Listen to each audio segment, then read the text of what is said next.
പദ്ധതി നിർദ്ദേശത്തിലെ അപാകതകൾ നീക്കാൻ നടപടികൾ ആരംഭിച്ചു.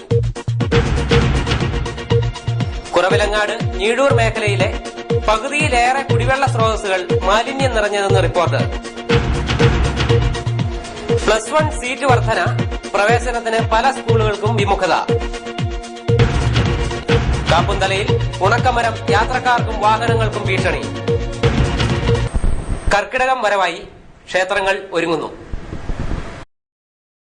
രാമായണ പുണ്യം പേറിയെത്തുന്ന കർക്കിടകത്തെ വരവേൽക്കാൻ ക്ഷേത്രങ്ങളെല്ലാം ഒരുങ്ങിക്കഴിഞ്ഞു. തിങ്കളാഴ്ച പിറക്കുന്ന കർക്കിടകത്തോടൊപ്പം പ്രഭാത പ്രദോഷങ്ങളിലെല്ലാം രാമായണ ശീലുകൾ പെയ്തിറങ്ങും. പഞ്ഞക്കർക്കിടകത്തെ പുണ്യം കൊണ്ട് നേരിടാനാണ് ഭാരതീയ പാരമ്പര്യത്തിന്റെ നേരുദാഹരണമായാണ് രാമായണ മാസാചരണം നടക്കുന്നത്. ഭാരതത്തിന്റെ സംഭാവനയായ 2 ഇതിഹാസങ്ങളിൽ ഒന്നാണ് രാമായണം. രാമന്റെ യാത്ര എന്നാണ് രാമായണത്തിന് അർത്ഥം. വാൽമീകി മഹർഷി രചിച്ച രാമായണം കാവ്യരൂപത്തിലുള്ള ആദ്യ കൃതിയാണ് എന്ന് വിശ്വസിക്കപ്പെടുന്നു. അതിനാൽ തന്നെ രാമായണത്തെ ആദിമ കാവ്യം എന്നും അറിയപ്പെടുന്നു. മഹത്തായ സീതാചരിത്രം രാമകഥാ സംക്ഷേപത്തിന്റെ പ്രധാന സാരമാണ്. ധാർമ്മിക മൂല്യങ്ങളെ മുറുകെ പിടിക്കാനായി മഹത്തായ സിംഹാസനം വരെ ഉപേക്ഷിച്ച രാമനെയും ഭരതനെയും പോലുള്ള മനുഷ്യരുടെ കഥയിലൂടെ മഹത്തരമായ ധർമ്മ സംരക്ഷണത്തെക്കുറിച്ചുള്ള സന്ദേശമാണ് വാൽമീകി രാമായണത്തിൽ നിന്ന് ലഭിക്കുന്നത്. പുരാതന ഭാരതത്തിലെ ഏറ്റവും പ്രധാനപ്പെട്ട സാഹിത്യ സൃഷ്ടികളിലൊന്നായ രാമായണത്തിന്റെ പ്രഭാവം ഇന്ത്യ ഉപഭൂഖണ്ഡത്തിലെയും ദക്ഷിണ പൂർവേഷ്യയിലെയും സംസ്കാരങ്ങളിലൂടെ പ്രതിഫലിച്ച് കാണാനാവും. രാമായണത്തിലൂടെ രാമനെ ഈശ്വരനായി ഉദ്ഘോഷിക്കുന്നുണ്ട്. രാമനെ ഈശ്വരനായി ഉദ്ഘോഷിക്കുന്ന സന്ദർഭങ്ങൾ കൂടുതലും കാണുന്നത് ബാലകാണ്ഡത്തിലും ഉത്തരകാണ്ഡത്തിലുമാണ്. ക്ഷേത്രങ്ങളിൽ വിപുലമായ പ്രഭാഷണ പരിപാടികളും സംഘടിപ്പിച്ചിട്ടുണ്ട്. കോഴ, വെമ്പള്ളി, കാളികാവ്, ഞീഴൂർ, കടുത്തുരുത്തി, മുളക്കുളം, കുറിച്ചിത്താനം ക്ഷേത്രങ്ങളിൽ ഭക്തസഹസ്രങ്ങളെ വരവേൽക്കുവാനായി വിപുലമായ ക്രമീകരണങ്ങളാണ് ഇത്തരത്തിൽ ഒരുക്കിയിട്ടുള്ളത്. കരചരണമല്ല ശൗര്യാസ്പദം ഭയമതിനു ചടുതി ബസനേന വാൽവേഷ്ടിച്ചു വന്നി കൊളുത്തി പുരത്തിലെല്ലാടവും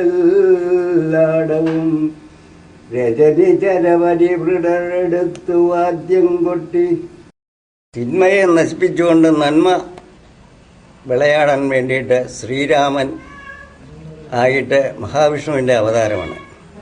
കർക്കിടക മാസം 1-ാം തീയതി മുതൽ അവസാനം വരെ, കർക്കിടകം അവസാനം വരെ സകല ക്ഷേത്രങ്ങളിലും പാരായണം ചെയ്യുന്നുണ്ട്. ഈ കള്ളക്കർക്കിടകം എന്ന് പറയുന്ന പഴയ കാലത്തെ കർക്കിടക മാസനെ അത് അവസാനിപ്പിച്ച് പൊന്നും ചെങ്കം ആഗതനാകാൻ വേണ്ടിയിട്ട് എല്ലാ വീട്ടിലും നിലവിളക്ക് കൊളുത്തി വെച്ച് ചന്ദനത്തിരിയും കൊളുത്തി വെച്ച് ഭഗവാനെ മനസ്സിൽ ധ്യാനിച്ചുകൊണ്ടാണ് എല്ലാവരും പാരായണം ചെയ്യുന്നത്. ഉച്ചക്കഞ്ഞി പദ്ധതി നിർദ്ദേശത്തിലെ അപാകതകൾ നീക്കാൻ നടപടികൾ ആരംഭിച്ചു.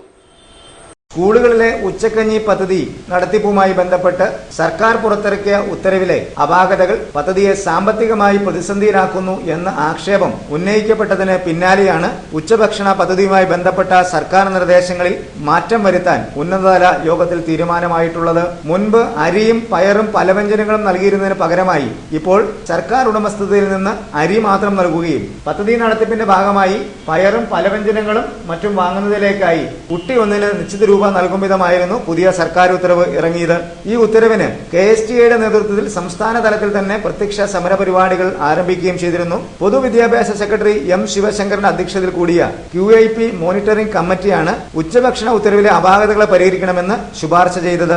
ശുപാർശയുടെ അടിസ്ഥാനത്തിൽ 16-ന് ചേരുന്ന സെക്രട്ടറിതല യോഗം സ്കൂൾ ഉച്ചഭക്ഷണ പരിപാടിയിൽ അപാകതകൾ പരിഹരിക്കാൻ തീരുമാനമെടുക്കുമെന്നാണ് സൂചന.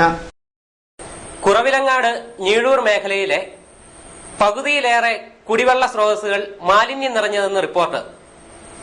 ചില വിദ്യാലയങ്ങളിലെ അടക്കമുള്ള ജലസ്രോതസ്സുകൾ ആരോഗ്യ ഭീഷണി ഉയർത്തുന്നതാണെന്ന കണ്ടെത്തൽ ആരോഗ്യവകുപ്പ് കഴിഞ്ഞ ദിവസം നടത്തിയ പരിശോധനയിലൂടെയാണ് വ്യക്തമായിട്ടുള്ളത്.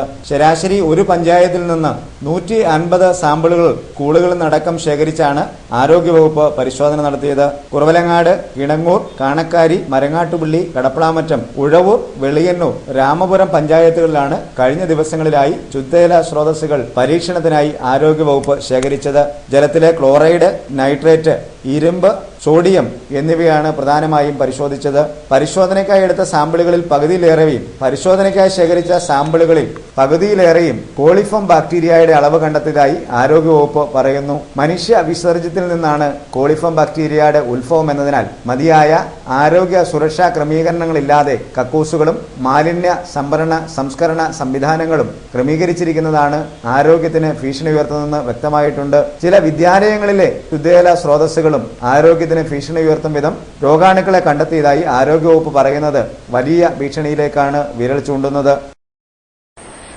+1 സീറ്റ് വർധന, പ്രവേശനത്തിന് പല സ്കൂളുകൾക്കും വിമുഖത. +1 പ്രവേശനം നേടി വിദ്യാർത്ഥികൾ സ്കൂളുകൾ തോറും കയറിയിറങ്ങുന്നതിനിടയിലാണ് സ്കൂളുകൾക്ക് അധികമായി അനുവദിച്ച സീറ്റിൽ വിദ്യാർത്ഥികൾ ഉൾപ്പെടുത്താൻ പല സ്കൂളുകളും വിമുഖത കാണിക്കുന്നത്. ഇക്കാര്യത്തിൽ സർക്കാർ മാനേജ്മെന്റ് സ്കൂളുകൾ ഒരേ നിലപാടാണ് പലയിടങ്ങളിലും സ്വീകരിച്ചു പോരുന്നത്. 50 സീറ്റുകളുള്ള ബാച്ചിൽ 20% സീറ്റുകൾ വർദ്ധിപ്പിക്കുന്നതോടെ 10 വിദ്യാർത്ഥികൾക്ക് കൂടി +1 പഠനത്തിന് അവസരം ലഭിക്കുമെന്ന് വ്യക്തമാണ്. എന്നാൽ കൂടുതൽ വിദ്യാർത്ഥികളെ ഉൾക്കൊള്ളിക്കുന്നതോടെ ഭൗതിക സാഹചര്യങ്ങളിലെ പരിമിതികൾ ഉണ്ടാവുകയും കൂടുതൽ വിദ്യാർത്ഥികളെ ഒരേ സമയം ക്ലാസ്സിൽ കൈകാര്യം ചെയ്യേണ്ടി വരുന്നത് അധ്യാപകർക്ക് ബുദ്ധിമുട്ട് സൃഷ്ടിക്കുകയും ചെയ്യുന്നു എന്ന വിലയിരുത്തലുകളുടെ പേരിലാണ് പല സ്കൂളുകളും അധികം അനുവദിച്ച സീറ്റുകളിൽ വിദ്യാർത്ഥികൾ പ്രവേശിപ്പിക്കാൻ വിമുഖത കാണിക്കുന്നത്. അധികം അനുവദിക്കുന്ന സീറ്റുകളിൽ നിശ്ചിത അനുപാതം മാനേജ്മെന്റ് കോട്ടയിലേക്ക് ലഭിക്കും എന്നുള്ളത് മാനേജ്മെന്റ് തലത്തിലും വിദ്യാർത്ഥികൾക്ക് പ്രവേശനത്തിന് അവസരം ലഭിക്കുന്നുണ്ട്. എന്നാൽ പല സ്കൂളുകളും നിലവിലുള്ള 50 വിദ്യാർത്ഥികൾ ഉൾക്കൊള്ളുന്ന ബാച്ച് മുന്നോട്ട് കൊണ്ടുപോകുന്നതിനാണ് താല്പര്യം കാണിക്കുന്നത്. അധികം അനുവദിച്ച 20 സീറ്റിൽ വിദ്യാർത്ഥികളെ പ്രവേശിപ്പിക്കാൻ കഴിഞ്ഞാൽ ജില്ലയിൽ തന്നെ 100 കണക്കിന് വിദ്യാർത്ഥികൾക്ക് ഇഷ്ടപ്പെട്ട വിഷയത്തിൽ പഠനത്തിന് അവസരം ലഭിക്കുമെന്ന പ്രത്യേക നേട്ടവുമുണ്ട്. എന്നാൽ അധികം അനുവദിച്ച സീറ്റിൽ തീർച്ചയായും വിദ്യാർത്ഥികളെ പ്രവേശിപ്പിക്കണമെന്ന് കർശനമായി മുഖ്യമന്ത്രി കഴിഞ്ഞ ദിവസം തിരുവനന്തപുരത്ത് നൽകിയ നിർദ്ദേശത്തെ തുടർന്ന് ചില സ്കൂളുകൾ നയം മാറ്റം നടത്തിയിട്ടുണ്ട്. കൂടുതൽ വിദ്യാർത്ഥികളെ പ്രവേശിപ്പിക്കുന്നതിനുള്ള ക്രമീകരണങ്ങൾ ചിലയിടങ്ങളിൽ ആരംഭിക്കാൻ മുഖ്യമന്ത്രി നിർദ്ദേശത്തിന് കരുത്തു പകർന്നിട്ടുണ്ട്. ഇതിനിടയിൽ എല്ലാ വിഷയങ്ങൾക്കും A+ നേടിയ വിദ്യാർത്ഥികൾക്ക് ഏകജാലക സംവിധാനം മറികടന്ന് ആഗ്രഹിക്കുന്ന സ്കൂളിൽ പ്രവേശനം നൽകുമെന്ന മുഖ്യമന്ത്രിയുടെ പ്രഖ്യാപനം ഏറെ സ്വാഗതം ചെയ്യപ്പെട്ടു കഴിഞ്ഞു. വിദ്യാർത്ഥികൾക്ക് ഉന്നത വിജയം നേടാനുള്ള വലിയ പ്രോത്സാഹനമായി മുഖ്യമന്ത്രിയുടെ തീരുമാനം മാറിക്കഴിഞ്ഞിട്ടുണ്ട്.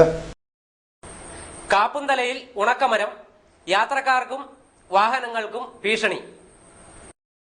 തോട്ടുവ കടുത്തുരുത്തി റോഡിൽ കാപ്പന്തല ജംഗ്ഷന് സമീപമാണ് യാത്രക്കാർക്കും വാഹനങ്ങൾക്കും ഭീഷണി ഉയർത്തി ഉണക്കമരം നിൽക്കുന്നത്.